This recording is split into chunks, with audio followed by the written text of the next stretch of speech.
علی ظفر صاحب یہ فرمائیں کہ مخصوص نشستوں کے کیس آپ جیت گئے، آپ کے حق میں فیصلہ آ گیا، 15 دن کا وقت ملا، 2 سیاسی پارٹیز جو ہیں انہوں نے اپنے ریویو پٹیشن داخل کر دی۔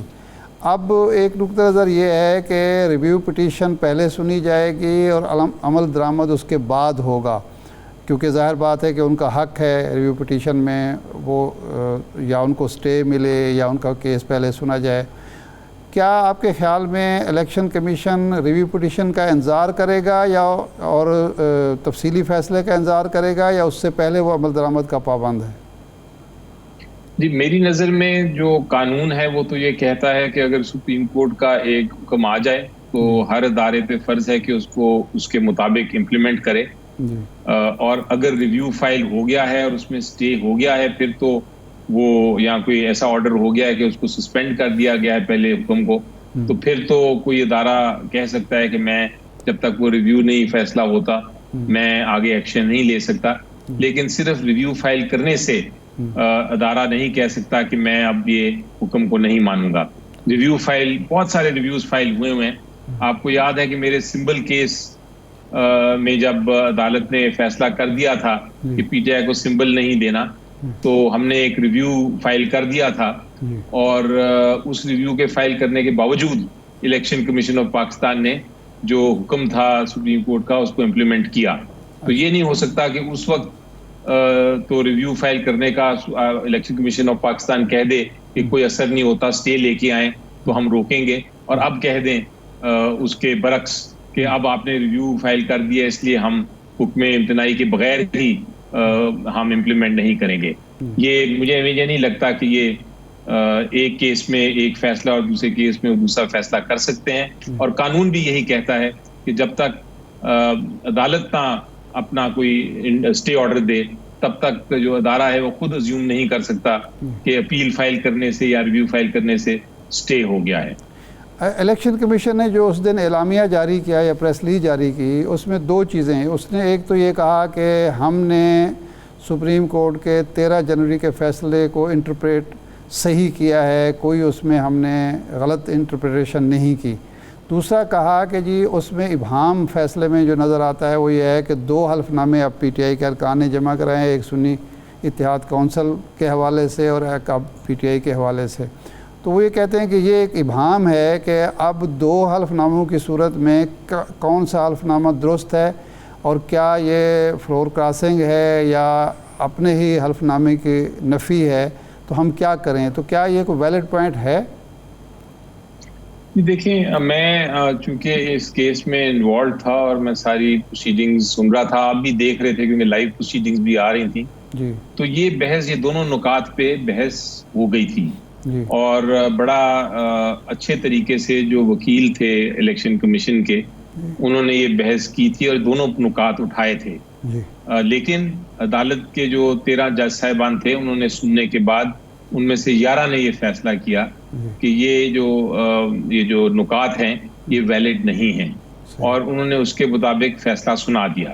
اب جب ریویو میں آپ جاتے ہیں اور آپ وہی بحث کرتے ہیں کہ جناب آپ کے فیصلے میں یہ ابہام ہے، تو 99% عدالت یہ کہتی ہے کہ یہ آپ نے جو بحث کر لی ہے، ہم نے صحیح یا غلط ایک بار فیصلہ کر لیا تو یہ ریویو کی گراؤنڈ نہیں بن سکتی۔ ریویو کی گراؤنڈ میں آپ کو یہ دکھانا ہے کہ ہمارا جو ایکشن ہے وہ آئین کے خلاف ہے، اور جب تک آپ یہ نہیں دکھائیں گے ہم ریویو کو نہیں مانیں گے۔ اور یہی دیکھا ہے ہم نے کہ جب بھی ریویو فائل کیا ہے، میں نے بہت سارے کیے ہیں ریویوز، 99% ریویوز جو ہیں وہ عدالتیں جو ہیں وہ ختم کر دیتی ہیں، کیونکہ انہی جج کے سامنے جنہوں نے فیصلہ کیا ہے آپ کو جا کے کہنا پڑتا ہے کہ جناب آپ کا فیصلہ غلط ہے۔ تو جج صاحبان نہیں مانتے کہ ہمارا پہلا فیصلہ غلط ہے، اس لیے یہ ریویو میں مجھے کوئی جان نظر نہیں آتی۔ انہی جج کے سامنے آپ نے جانا ہے، اور اگر ان دا مین ٹائم کوئی ریٹائر بھی ہو جاتے ہیں تو ایک ہی نیا جج آئیں گے، باقی جو 10 جج صاحبان ہیں یا 11 جج صاحبان ہیں یا 12 جج صاحبان ہیں وہ وہی رہیں گے۔ اچھا علی ظفر صاحب، اس میں جو سب سے بڑا اعتراض مسلم لیگ نون کی طرف سے، پیپلز پارٹی کی طرف سے، باقی لوگوں کی طرف سے آ رہا ہے وہ یہ ہے کہ اس کیس میں پی ٹی آئی فریق نہیں تھی، پی ٹی آئی نے مانگا نہیں تھا جو کچھ وہ اس کو دے دیا گیا ہے۔ تو اس میں کس حد تک وزن ہے، اور واقعی آپ تو فریق نہیں تھے، فریق تو سنی اتحاد کونسل تھا، تو آپ کو یہ کیسے نشستیں مل گئیں؟ جی آپ کی بات بالکل درست ہے کہ پی ٹی آئی پارٹی نہیں تھی، اور یہ بھی آپ کی بات درست ہے کہ پی ٹی آئی نے نہیں مانگا تھا کہ ہمیں دے دیا جائے، اور بلکہ سنی اتحاد کونسل مانگ رہی تھی کہ ہمیں دیا جائے.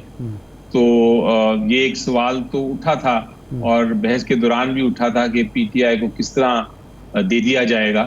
لیکن آپ کو یاد ہوگا کہ جو آبزرویشنز آ رہی تھیں، عدالت کہہ رہی تھی کہ ہمارے پاس آرٹیکل 187 بھی ہے، اور آرٹیکل 187 جو آئین کا ہے وہ یہ کہتا ہے کہ جب آپ یہ دیکھیں، واقعات کو دیکھیں اور سمجھیں اور جانیں، اور ان واقعات کے مطابق آپ کو ایک حکم ایسا پاس کرنا پڑے جو کہ پورا انصاف دے سکتا ہے، یعنی اس کو کہتے ہیں کمپلیٹ جسٹس دے سکتا ہے، تو پھر عدالت کوئی بھی حکم فرما سکتی ہے، بے شک آپ نے وہ استدعا کی ہو یا نہ کیا ہو، یا پارٹی آپ کے سامنے ہو یا نہ ہو.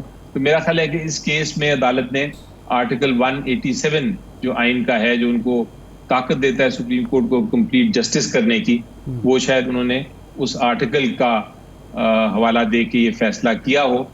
آپ یہ دیکھیں، دوسری بات، اہم بات یہ ہے، یہ تو ہم قانونی بحث کر رہے ہیں، لیکن پریکٹیکلی اس کا کوئی فرق نہیں پڑتا. اگر جو عدالت ہے وہ سنی اتحاد کو بھی دے دیتی تو یہی رزلٹ ہونا تھا کہ یہ دوسری سائیڈ کو تو یہ سیٹیں نہیں ملنی تھی، یہ سنی اتحاد کو ملنی تھی. اور اس کے بعد ہماری اسٹریٹجی یہی تھی کہ سنی اتحاد جو پارلیمنٹری پارٹی ہے وہ فیصلہ کر کے اپنے سارے کینڈیڈیٹس کو ٹرانسفر کر دے گی پی ٹی آئی میں. تو رزلٹ اس کا وہی ہوا، چاہے سنی اتحاد کو ملے یا پی ٹی آئی کو ملے. وہ اس میں کوئی یہ نہیں تھا کہ آئدر کیس میں وہ دوسری سائڈ کو مل جائیں گی سیٹیں ہمیں ہی ملنی تھی، چاہے سنی اتحاد کے تھرو ملے یا پی ٹی آئی کو ڈائریکٹ ملے. اس لیے سپریم کورٹ نے کوئی اتنی زیادہ چینج نہیں کیا. بے شک پی ٹی آئی کا نہیں تھی ریکویسٹ یا استدعا، لیکن وہ کمپلیٹ جسٹس کرنے کے لیے انہوں نے کہا کہ ہم فائنل آرڈر دے دیں. اچھا یہ فرمائیں کہ گوہر علی خان صاحب ایک موقع پر فریق بننا چاہتے تھے، اور جناب سلمان اکرم راجہ صاحب بھی دلائل 2 دفعہ انہوں نے دیے، تو وہ آپ کی جو پٹیشن تھی وہ ایکسیپٹ نہیں ہوئی تھی پی ٹی آئی کی طرف سے. اور سلمان اکرم راجہ صاحب کس کے وکیل تھے؟ کس کیس میں جی؟ اسی کیس میں سلمان اکرم راجہ صاحب بھی تو 2 دفعہ اپیئر ہوئے نا، پہلے بھی انہوں نے اور جواب بھی انہوں نے دیا. اور جب ان سے جناب یحییٰ آفریدی صاحب نے پوچھا کہ آپ کس کی طرف سے ہیں، تو انہوں نے کہا میں پی ٹی آئی کی طرف سے ہوں. اور جب چیف جسٹس صاحب نے ان سے کہا کہ آپ اس وقت کس پارٹی میں ہو، تو انہوں نے کہا آپ کو پتہ ہے کہ میں پی ٹی آئی میں ہوں. جی دیکھیں، میرے خیال ہے وہ اس کیس میں تو وہ ریپرزینٹ کر رہے تھے شاید جو خواتین تھیں جن کو ریزرو سیٹس مل سکتی تھیں سنی اتحاد کونسل کی طرف سے، وہ ان کو ریپرزینٹ کر رہے تھے. جس طرح میں نے کہا کہ پی ٹی آئی کا موقف یا وہ ایز سچ پارٹی نہیں تھی. پی ٹی آئی کا موقف فی الحال نہیں آیا تھا. پی ٹی آئی نے تو یہ کہا تھا انفیکٹ کہ ہم نے مجبوراً سنی اتحاد کونسل ہمارے کینڈیڈیٹس کو جوائن کرنا پڑ گیا. کینڈیڈیٹس ہمارے تھے لیکن سنی اتحاد کونسل کو جوائن کرنا پڑا، اور سنی اتحاد کونسل جو ہے وہ ریزرو سیٹس کی حقدار ہے. لیکن سپریم کورٹ نے، جس طرح میں نے کہا کہ انہوں نے ان کو واقعات جو ہوئے ان کو نظر آ رہے تھے، اور جس طرح کی بحث کی گئی الیکشن کمیشن آف پاکستان نے، الیکشن کمیشن آف پاکستان نے اعتراف کیا کہ ہم نے ہی روکا تھا ان کینڈیڈیٹس کو، ہم نے ان کو آزاد ڈکلیئر کیا تھا. ہم تو سپریم کورٹ نے کہا آپ نے تو خود مجبور کیا ہے پی ٹی آئی کے کینڈیڈیٹس کو کہ وہ سنی اتحاد کو جوائن کریں. تو ہم یہ ناانصافی نہیں مانتے، ہم یہ آئین کا تقاضا ہے کہ ہم یہ جسٹس کریں. ایک بریک لیتے ہیں علی ظفر صاحب، ایک بریک لیتے ہیں، بریک کے بعد آپ سے گفتگو کریں گے. ہمارے ساتھ رہیے.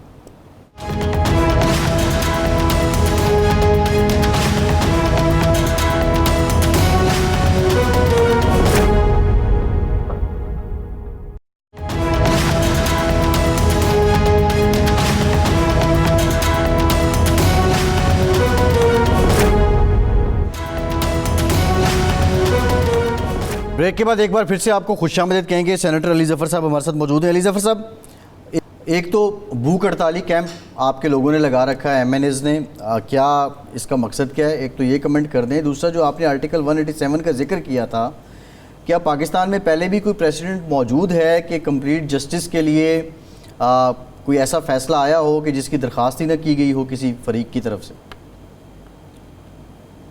جہاں تک آپ کا یہ ہنگر اسٹرائک کی جو وضاحت ہے، میرا خیال ہے وہ پریس کانفرنس میں ہی کر دی گئی تھی، کیونکہ اب شاید وقت آ گیا ہے کہ ہمارے پاس قانونی راستے ختم ہوتے جا رہے ہیں. تبھی یہ ایک الٹیمیٹ سٹیپ ہوتا ہے جہاں آپ وقت آتا ہے کہ آپ ہنگر اسٹرائک تک جا سکیں. ہم نے یہ دیکھا کہ کافی کوشش ہوئی، ہم نے عدالتوں کے پاس گئے، جب بھی ہماری آفسز پہ ریڈ ہوئے، جب بھی ہمارے لوگوں کو اٹھایا گیا، لیکن اس کے باوجود پھر کل دوبارہ سے دیکھا گیا کہ ہر قانون کی خلاف ورزی ہوئی اور ریڈ ہوا. امپلائیز جو تھے، ایک تو ورکرز کو بھی اٹھایا گیا، پھر امپلائیز ہیں وہ بچیاں ہیں کام کر رہی ہیں ان کو اٹھا لیا گیا. ہمارے جو پی ٹی آئی کے انفارمیشن سیکرٹری ہیں رؤوف صاحب، بڑے ڈیسنٹ ریزنیبل انسان ہیں اور بڑا آپ کے پروگرام پہ آتے رہتے ہیں، ان کی گفتگو بھی بڑی اچھی ہوتی ہے، ایک ریزنڈ لاجک کے ساتھ، منطق کے ساتھ بات کرتے ہیں، ان کو بھی اٹھا لیا گیا. اسی طرح آپ کے ہمارے جو سارے ڈاکومنٹس تھے، ہمارے جو کاغذات تھے، ہمارے جو کمپیوٹرز تھے، وہ اٹھا لیے گئے. پھر عمران خان صاحب کے خلاف نئے مقدمات فائل کر دیے جاتے ہیں. بہت سارے ہمارے جو اراکین ہیں، سینیٹرز بھی ہیں، پارلیمنٹیرینز بھی ہیں، خواتین بھی ہیں، وہ پچھلے کئی ماہ سے وہ وداؤٹ ٹرائل جیل میں ہیں، سال سے زیادہ ہو گئے ہیں. بہت سارے نام ہیں جو میں لے سکتا ہوں، لیکن ان سب کو دیکھتے ہوئے، ان سارے حالات کو دیکھتے ہوئے ہم نے فیصلہ کیا کہ پارلیمنٹیرینز جو ہیں وہ بھی ہنگر اسٹرائک کریں، وہ بھی دکھائیں کہ ہم کتنے کمزور ہیں، ہمارا نظام کتنا کمزور ہے، عدالتی نظام کتنا کمزور ہے کہ یہ ساری چیزیں ہو رہی ہیں اور اس کو کوئی روک نہیں سکتا. تو یہ اس سارے اس کا سارا جو ایم ہے وہ آپ انہی حالات کو درست کرنا ہے، جو حالات ہم دیکھ رہے ہیں، جو جمہوریت کا ہم قتل دیکھ رہے ہیں. بہت شکریہ علی ظفر صاحب کا، آپ ہمارے ساتھ موجود تھے. شاہ صاحب، بہرحال یہ ان کے گریوینسز ہیں جو یہ بیان کر رہے ہیں. ہم بات کر رہے تھے میاں نواز شریف صاحب کی. میں بتا رہا تھا کہ میاں صاحب اب یہ جو مہنگائی ہے بے تحاشا، انہوں نے مریم نواز صاحبہ نے جو یوکرین سے گندم آ گئی تھی اس کی وجہ سے آٹا سستا کیا، وہ پھر مہنگا ہونا شروع ہو گیا. بجلی کے بل، آٹے پہ ٹیکس لگ گیا، آٹے پہ ٹیکس لگ گیا ہے. وہ فلاور مل والے جو ہیں وہ چلے گئے ہڑتال پہ، پھر ان کو بڑا راضی کیا ہے، ٹیکس واپس لینا پڑا ہے. بے جا ٹیکس ہیں، بجلی کی لوڈ شیڈنگ بھی ہے، اور ریٹ جو ہیں، یعنی سابق وفاقی وزیر تجارت جو اس حکومت کے بہرحال ہمدرد ہیں، چند ماہ پہلے تک وہ وزیر تھے، وہ یہ کہہ رہے ہیں کہ جی ٹیکسٹائل ملوں کا چلنا، انڈسٹری کا چلنا ممکن نہیں رہا. لیکن پرائم منسٹر صاحب نے کہا $60 بلین ایکسپورٹ کریں گے ہم. نہیں، کہاں سے کریں گے؟ جب ایکسپورٹ ہوگی تو کریں گے نا. وہ کہہ رہے ہیں کہ ہم انڈسٹری چلا ہی نہیں سکتے. آج فیصل آباد ایوان صنعت و تجارت کے لوگ غالباً یہ پریس کانفرنس کر رہے تھے کہ ہمارے یہاں 70 یونٹ بند ہو چکے ہیں. جو چیزیں آپ نے ایکسپورٹ کرنی ہے، ایکسپورٹ آئٹم ہیں، وہ تیار ہی نہیں ہوں گے تو آپ کہاں سے ایکسپورٹ کریں گے؟ کوئی شعبہ ایسا نہیں جس پہ آپ نے ٹیکس نہ لگا دیا ہو. اور بجلی، وہ یعنی ایک طرف آپ اتنے طاقتور ہیں اور اتنے بااختیار ہیں کہ اپنے عوام کو ٹیکسوں کا بوجھ لاد دیا ہے، دوسری طرف آپ اتنے کمزور ہیں کہ جو آئی پی پیز لوٹ رہے ہیں، بجلی پیدا کیے بغیر اربوں روپے آپ سے وصول کر رہے ہیں. یعنی ظلم نہیں ہے کہ 740 روپے پر یونٹ آپ بجلی خرید رہے ہیں. 740. یہ تو گراؤنڈ ریئلٹیز ہے نا. انہوں نے سیاست بھی کرنی ہے. اس کا مطلب یہ تو نہیں کہ ڈو ناٹ ڈسٹرب موڈ پہ چلے جائیں آپ. نہیں میں تو یہ کہہ رہا ہوں کہ یہ صورتحال جب ہو تو میاں نواز شریف صاحب میدان میں نکل کے ان سوالوں کا جواب کہاں سے دیں گے؟ تو اس لیے وہ سمجھ رہے ہیں کہ بہتر ہے کہ میں مری کی ٹھنڈی ہواؤں میں بیٹھ کے یا لاہور کے جاتی عمرہ میں بیٹھ کے کچھ اجلاسوں کی صدارت کر لوں، کچھ اپنے MNAs MPAs کو اپنے دکھڑے بیان کر لوں، کیونکہ ورکر اور ووٹر دونوں سوال شاہ کریں صاحب گے۔ آپ سمجھتے ہیں کہ میاں صاحب کو پتہ ہے کہ سیاست بدل چکی ہے؟ نہیں، جو 2010 میں سیاست میاں کی اب وہ صاحب نہیں میاں ہے۔ صاحب کو پتہ کون لگنے دے گا؟ یہ جو ارد گرد ہواری ہیں وہ کسی کو پتہ لگنے دیتے ہیں؟ دیکھیں لیڈر کو خود بھی تو پتہ ہوتا ان ہے، کو تو بتایا جا رہا ہوگا کہ جی دودھ شہد کی لہریں بہ نہیں ان کو خود بھی نظر آتا ہوگا۔ اگر نظر آتا ہے تو پھر اس کا مطلب میرا تھیسس ٹھیک ہے کہ وہ جانتے ہیں کہ عوام میں پذیرائی کی کیا پوزیشن ہے۔ لیکن یہ ڈو تو اس ناٹ لیے وہ ڈسٹرب بیٹھے موڈ ہیں۔ سے نکلنا ہوگا ان کو، خود ٹھیک تھوڑا ہے، سا نکلیں، اچھی زحمت بات ہے، دینی پڑے گی۔ نکلنا شاہ چاہیے، صاحب نکائیے ہم تو۔ پروگرام کا ٹائم ختم ہو گیا ہے، بہت شکریہ آپ کا، آج کے پروگرام سے اتنے ہی، اجازت دیجیے۔